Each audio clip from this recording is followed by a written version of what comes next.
नमस्कार बच्चों, अभी हम पीछे जो हमारा लेसन चल रहा है भय, उसके कुछ पहले पढ़ चुके हैं। उसमें मैंने आपको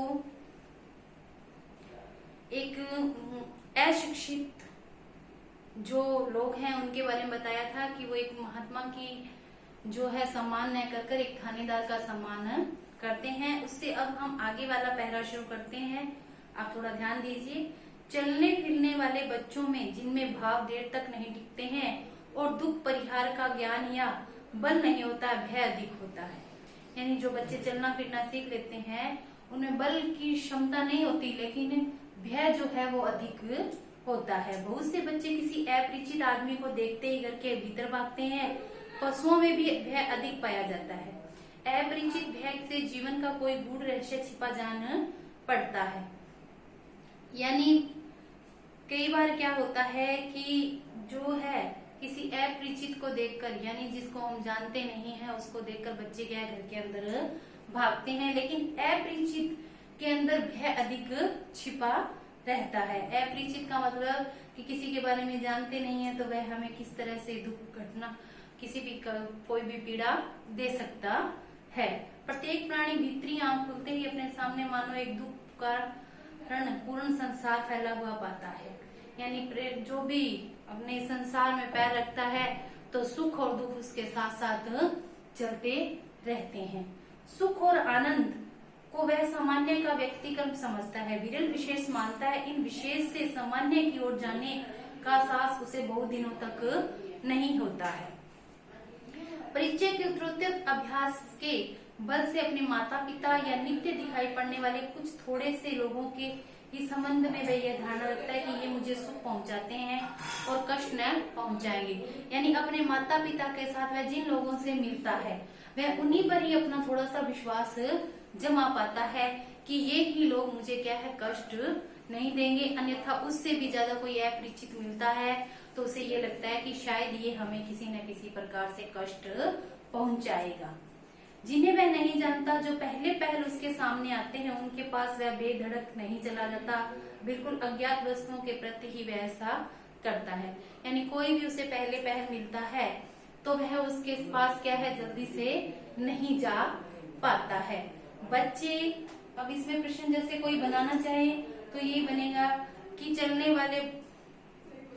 फिरने वाले बच्चों में कौन सा भाव होता है या किस तरह का भाव उनमें आता है, या अपरिचित व्यक्ति से मिलने पर बच्चे क्या व्यवहार करते हैं। यानी अपरिचित से मिलने पर बच्चे क्या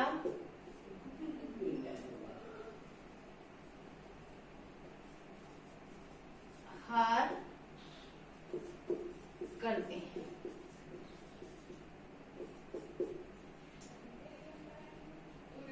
किसी प्रकार अपने माता पिता के साथ साथ अन्य पर वह किस प्रकार का विश्वास करता है। माता पिता के साथ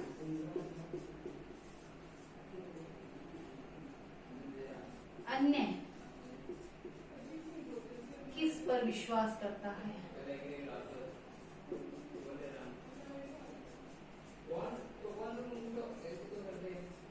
यानी अन्य माता पिता के साथ अन्य वह दूसरे परिचित लोगों पर ही विश्वास करता है। उनसे उसे भय की आशंका कम रहती है, इसलिए वह अन्य परिचित लोगों पर ही विश्वास करता है। भय की इस वासना का परिहार क्रमशः होता चलता है। जो जो वह नाना रूपों में अभ्यस्त होता है त्यों त्यों उसकी धड़क खुलती जाती है। यानी भय की इस वासना का परिहार यानी धीरे धीरे ये क्या है बढ़ता रहता है और कई बार कम भी होता रहता है, क्योंकि जैसे जैसे वह बड़ा होता है त्यों त्यों उससे उसकी धड़कन जो है खुलती जाती है, क्योंकि वह उससे मिलता जुलता रहता है। इस प्रकार अपने ज्ञान बल, हृदय बल, शरीर बल व बुद्धि के साथ वह दुख की छाया को मान्य हटाता चलता है। यानी जैसे जैसे बच्चा बड़ा होता है वैसे वैसे वह लोगों से मिलता रहता है और हर तरह के कार्य को हल करता जाता है। अपने ज्ञान बल, बुद्धि बल, बाहुबल से वह सब तरह के कार्यों को संभव बनाने का प्रयास करता है। समस्त मनुष्य जाति की सभ्यता के विकास का यही क्रम रहा तो भूतों का भय तो अब बहुत छूट गया है। पशुओं की बाधा भी मनुष्य के लिए प्राय नहीं रह गई है, पर मनुष्य के लिए मनुष्य का भय बना हुआ है। मनुष्य के लिए किसका भय बना हुआ है?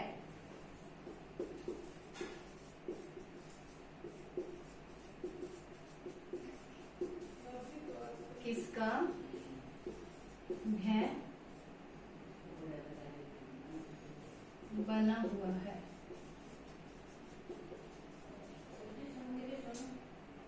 यानी इसी प्रकार क्या है, धीरे धीरे जैसे जैसे मनुष्य में पशुओं में भय होता है, भूतों का ही एक भय रह गया है, अन्य वो दूसरे भय जो है उन सब से वो अपने बाहुबल, बुद्धि बल और हृदय बल से क्या है उन सबको संभव बना लेता है। सभ्यता से अंतर केवल इतना ही पड़ा है कि दुख दान की विधियां गूढ़ और जटिल हो गई है। आगे वाला प्रश्न बन जाएगा कि हमारे जीवन में सभ्यता से क्या अंतर पड़ा है? हमारे जीवन में सभ्यता से क्या अंतर पड़ा है? यानी सभ्यता से हमारे जीवन में यही अंतर पड़ा है कि दान देने की जो विधियां हैं वो और अधिक सरल जटिल हो गई है। मतलब उसका शोभ कारक यानी विचलित करने वाला जो रूप है बहुत से आवरणों के भीतर ढक गया है। आवरण मतलब ढक गया है। पर इस बात की आशंका तो नहीं रहती कि कोई जबरदस्ती आकर हमारे घर, खेत, बाग, बगीचे, रुपए, पैसे छीन न ले। पर इस बात का खटका रहता है कि कोई नकली दस्तावेजों से, झूठे गवाहों और कानूनी बहसों के बल पर इन वस्तुओं से वंचित न कर दे। दोनों बातों का परिणाम एक ही है। यानी वैसे तो ये सब भय खत्म हो जाता है, लेकिन फिर भी मन में एक तरफ ये भय रहता है कि कोई झूठे दस्तावेजों से हमारे पास जो जगह, जमीन, जायदाद है वो ना ले ले, या ये भय तो नहीं रहता कि उन पर आकर कोई कब्जा कर ले, लेकिन क्या है झूठे दस्तावेजों के से वह हमसे छीन सकता है। तो मन में वही बात आ जाती है कि भय की आशंका बनी रहती है।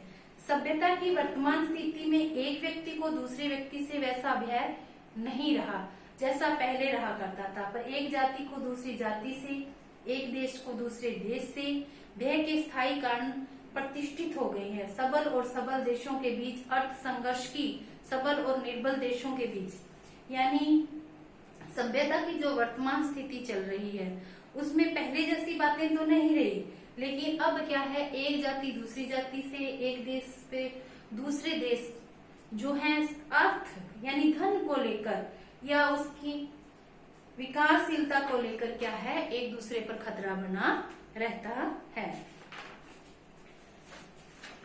अर्थ शोषण की प्रक्रिया अनवरत चली रही है, एक क्षण का विराम नहीं है। इस सार्वभौम वर्णवृत्ति में उसका अनर्थ कभी न होता यदि छात्रवृत्ति उसके लक्ष्य को अपना लक्ष्य अलग रखती, यानी क्षत्रिय जो है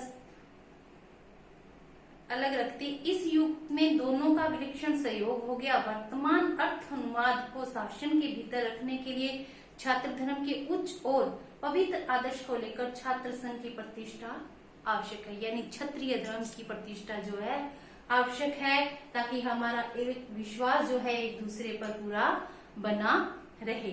जिस प्रकार सुखी होने का प्रत्येक प्राणी को अधिकार है, उसी प्रकार मुक्तांक होने का भी है, यानी जिस प्रकार हम सुखी रहना चाहते हैं इसी प्रकार हम हर भय से मुक्त भी रहना चाहते हैं। पर कर्म क्षेत्र के चक्रव्यूह में पड़कर जिस प्रकार सुखी होना प्रयत्न साध्य होता है, उसी प्रकार निर्भय रहना भी, निर्भयता के संपादन की दो बातें अपेक्षित है। पहली तो यह कि दूसरों को हमसे किसी प्रकार का भय या कष्ट न हो, और दूसरी हमको कष्ट या भय पहुंचाने का साहस न कर सके। यानी निर्भय रहने के लिए कौन सी दो बातें आवश्यक है?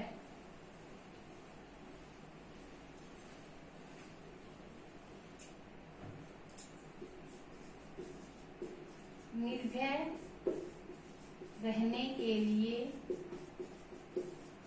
कौन सी दो बातें आवश्यक है?